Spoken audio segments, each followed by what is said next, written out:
Bonjour à tout le monde. Aujourd'hui, c'est le 18 octobre 2024. C'est une très belle journée d'automne à l'extérieur. Et puis, tout est beau. L'économie va bien. Les nouvelles sont toutes bonnes pour tout ce qui concerne l'économie. Et puis, tout est bon. Le marché boursier est haussier. Et puis, tous ceux qui annonçaient tellement la catastrophe il y a un an, 2 ans et tout ça, puis finalement, finalement, ils se sont tous trompés, au moins jusqu'à présent. Une fois dit tout ça, de quoi on va parler aujourd'hui? On va parler d'un sujet qui s'appelle la théorie du choix public. Qu'est-ce que c'est au juste? Ben, la théorie du choix public, c'est une théorie économique qui est née dans les années 1960.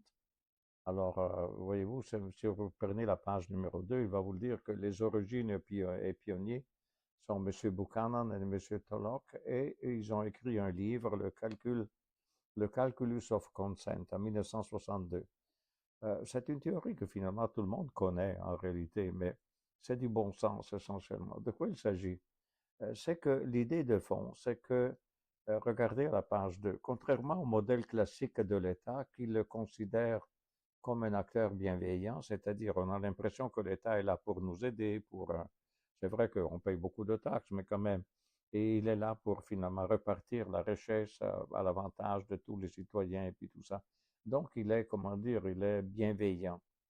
En réalité, il dit, la théorie du choix public analyse les comportements des acteurs politiques en tant qu'individus rationnels poursuivant leur propre intérêt. C'est-à-dire, oui, l'État est une machine qui reçoit l'argent des contribuables et puis tout ça, mais après, il va le repartir sur l'intérêt finalement de tous les citoyens.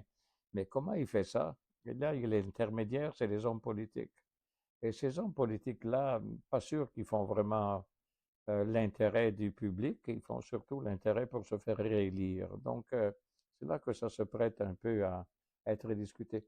C'est ça que M. Buchanan et M. Tullock ont dit. Finalement, les hommes politiques, ils administrent pour le bien de tout le monde, mais le bien de tout le monde, c'est surtout le bien pour eux, là. Ah, c'est ça qu'il voulait dire. Et pour se faire réélire et tout ça. Donc, regardez qu'est-ce qu'il nous dit. Donc, l'analyse des décisions publiques, donc la page 3. Il fait la distinction entre cette théorie entre le marché et le secteur public. Le rôle des élus et des bureaucrates, ça compte beaucoup, c'est-à-dire les bureaucrates qui sont là pour aider les gens élus à faire les choses. Très souvent, les gens élus ne savent pas trop bien les choses, mais les bureaucrates qui sont là depuis peut-être 20 ans, 30 ans dans le métier, c'est eux qui connaissent vraiment les choses.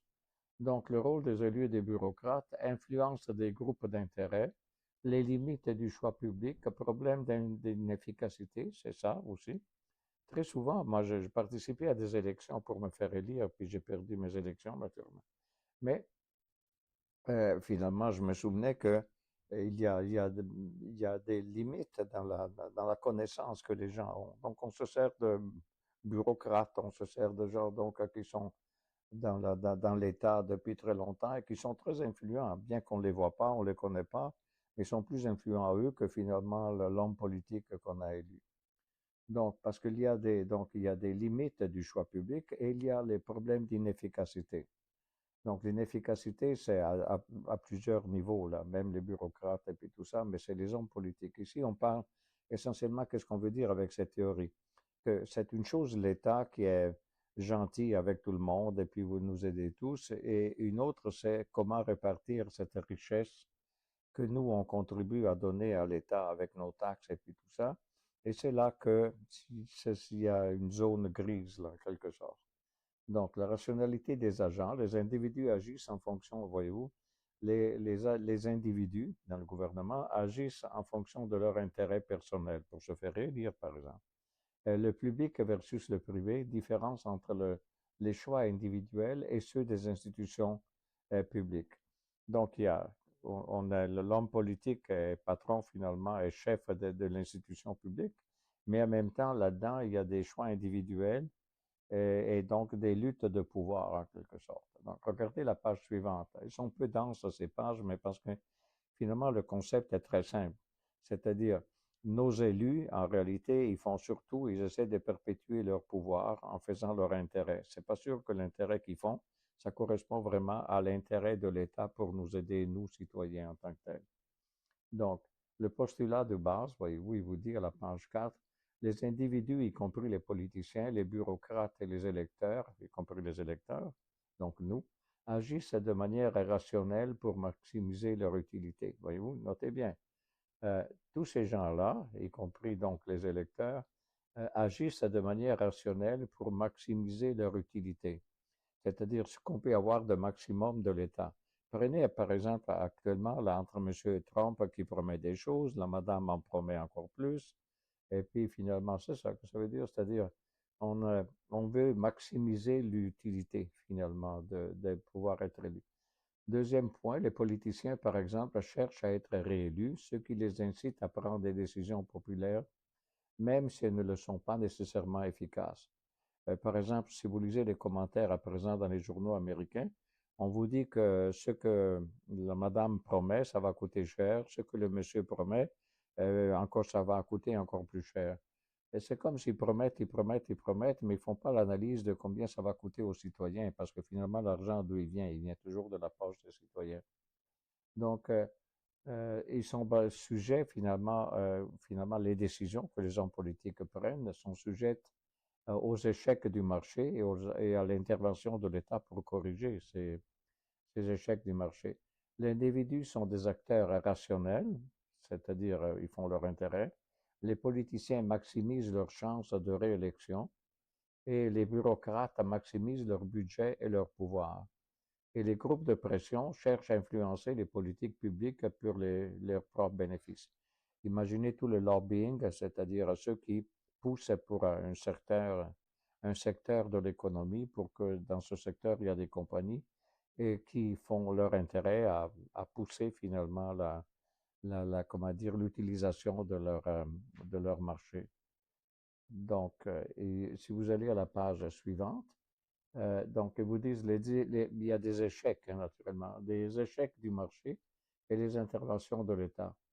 Les différentes formes d'échecs du marché, les monopoles, ça c'est un échec naturellement, c'est-à-dire parce qu'il n'y a pas de livret. Imaginez actuellement, on dit que je pense c'est Google ou l'autre, enfin il y a des grosses, immenses compagnies qui exercent une sorte de monopole finalement. Et donc, le monopole, ça veut dire qu'il n'y a plus de concurrence. La compagnie est tellement grande qu'elle ne peut pas être remplacée par ou encore subir la concurrence d'autres parce qu'ils sont tous trop petits par rapport à elle. Pour ceux qui ont la mémoire de ça, je me souviens dans les années 96, je crois 95, à un certain moment, il y a eu Microsoft qui a été brisé par une décision du tribunal parce que vivait dans un état comment dire, de monopole carrément pour leurs produits. C'est-à-dire, où on utilisait leurs produits et tout allait bien, et si on ne les utilisait pas, ben, il n'y avait pas d'autres produits autour. Parce qu'ils avaient tous à racheter, acheter les compagnies concurrentes, et puis naturellement, s'ils pouvaient acheter la compagnie concurrente, ils faisaient de tout pour que cette compagnie concurrente finalement ne survive pas. Donc, la théorie du choix public souligne que les mécanismes politiques sont eux-mêmes sujets à des défaillances. C'est ça, naturellement. Les politiciens peuvent être influencés par des groupes de pression et prendre des décisions qui ne sont pas dans l'intérêt public. Ça, on le comprend. Rationalité des agents. Les individus agissent en fonction de leur intérêt personnel et le public versus le privé, les différences entre le choix individuel et ceux des institutions publiques. Non, finalement, le public versus le privé, c'est que le public devrait être fait dans l'intérêt des citoyens, tandis que le privé, c'est que faire son propre intérêt, mais camouflé sous la forme d'un intérêt public.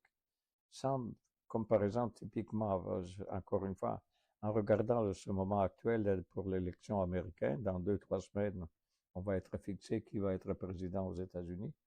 Et puis, finalement, ils font des promesses à la tonne. On dirait qu'à chaque jour, ça promet, ça promet, ça promet. Combien ça coûte tout ça?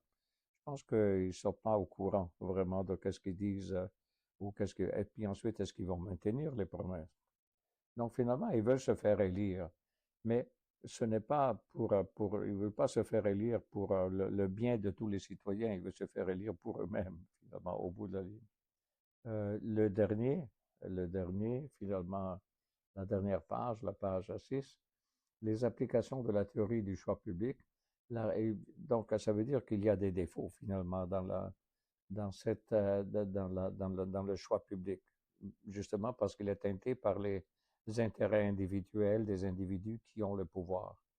Et donc, ça demanderait une réforme des institutions politiques, c'est-à-dire quelles sont les conséquences finalement de cette théorie du choix public.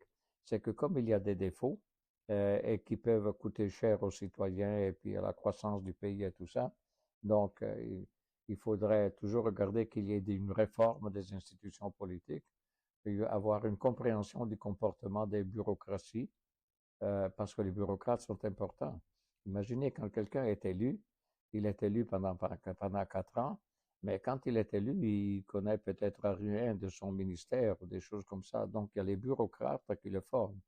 Donc, les bureaucrates sont vraiment importants. C'est des gens qui sont là, passent toute leur vie au service de l'État, mais au service aussi d'eux-mêmes, et ils tiennent au pouvoir qu'ils ont. Donc, ils vont vendre surtout leur idée plutôt que de penser avant tout à l'intérêt de l'État. C'est ça ce que la théorie veut montrer finalement. Donc, euh, euh, donc elle peut être utilisée, donc cette théorie du choix public, elle peut être utilisée pour analyser les politiques publiques existantes. Elle peut identifier les sources d'inefficacité et proposer des réformes et aider à concevoir des institutions politiques plus efficaces. C'est-à-dire quand on est conscient que finalement il y a cette théorie du choix public dans lequel finalement c'est pas vraiment le public qui choisit, mais c'est ceux qui ont le pouvoir, qui ont été élus et qui se répartissent finalement ce pouvoir entre plusieurs ministères et puis tout ça et finalement dans le but essentiellement de faire l'intérêt soi-disant de l'État et l'intérêt des citoyens, mais c'est surtout dans l'idée de se faire réélire et puis tout ça, enfin tout ça on l'a dit. Donc, ça nous dit c'est quand même intéressant. Ce sont des choses qu'on connaît, on le sait très bien tout ça. Mais ça reste que c'est intéressant de savoir que c'est une théorie qui date depuis les années 1960. Donc, elle a 60 ans de théorie finalement de vie, ça. Et voilà, si ça vous intéresse, le livre est encore en circulation. Le livre cité à la première ou deuxième page des auteurs qui sont là. Et voilà, et c'est tout pour aujourd'hui.